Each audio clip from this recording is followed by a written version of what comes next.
In the years since U.S. Airways dropped Pittsburgh as a hub airport, flying to Europe has often meant making a connection, often in one of the busy airports on the east coast of the United States. Well, now WOW Air is offering a connection here at Reykjavik International Airport in Iceland year-round. And even though WOW Air largely targets leisure travelers, it's good news for growing employers in our region who are looking for ways to expand their business overseas. Chuck Bagosta is president of UPMC International. Hey Chuck, how are you? Good to see you. Hi Bill, great to see you too. Yeah, here we are high atop the U.S. Steel Tower in downtown Pittsburgh. What is this facility all about as part of UPMC? Well, I like to describe this as UPMC's world headquarters, so it's really apropos to our discussion today, but essentially this is a demonstration site where we bring people from all over the United States and all over the world to learn more about what UPMC is doing today. Okay, and so you're set up here for conferences and introduce, of course, a great view of the entire region out the window there, right? It is the best view in Pittsburgh. Yeah.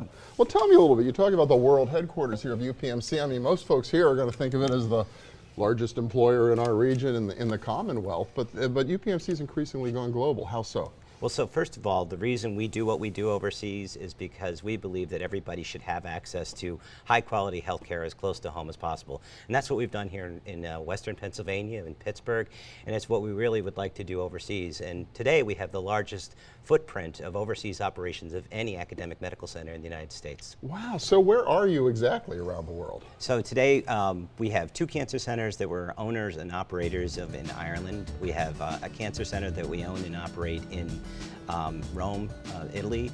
We have a transplant center, which was our first operations that we had, and we started 20 years ago in Palermo, Italy. We have just signed an agreement to open up another cancer center in Italy. We are helping the entire country of Kazakhstan by way of Astana, which is the capital, to develop their cancer program for the entire country, which will include 4 cancer hospitals.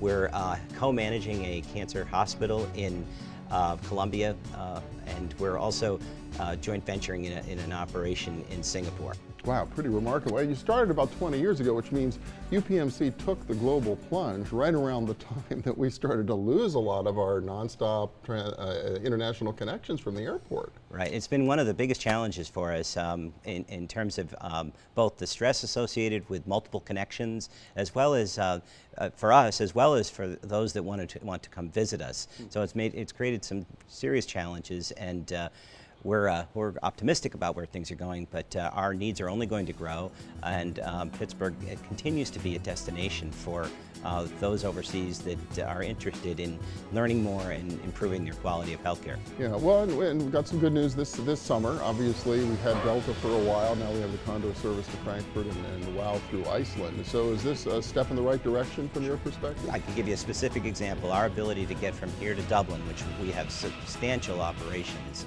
and we have people coming back and forth from Dublin, will be significantly enhanced with the Iceland connection. There's an enormous demand for us to go overseas, take our physicians overseas, and help them develop services on the ground over there. And the reason we do this is not just to go over and spread and improve quality of healthcare, which is #1 on our list. It's also to really bring diversified revenue back to Pittsburgh to support our mission back here.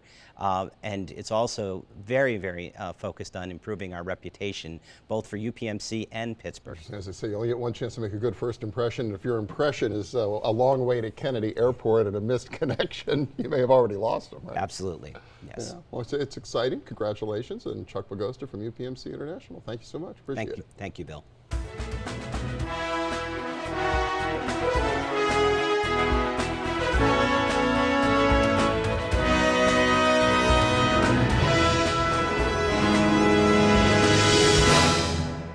As a discount carrier, WOW Air may not be the total solution for business travelers who have to get back and forth to Europe on a regular basis, but it is a new option.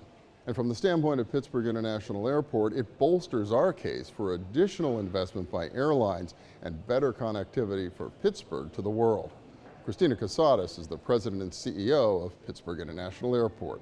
Whenever you've got this kind of momentum, people start to think, well, what's happening in Pittsburgh? And that's part of this, is that as we bring in more international service, just like as we bring in more regional service or domestic service, more airlines start to sit up and think, am I missing something? Should I be looking differently at Pittsburgh? So every win is important. This one is huge because it's year-round, and being able to get back to Europe year-round is a very big deal for Pittsburghers. For now, WOW Air offers an opportunity few other airlines can match, the chance to stop off for a day or two here in Iceland on your way to Europe. But what do you do if, as we do, you only have 24 hours in Iceland? Well, coming up, we're going to take our one day in Iceland to show you. So our region's business will be back from Keflavik International Airport and parts all over Iceland right after this. Stay with us.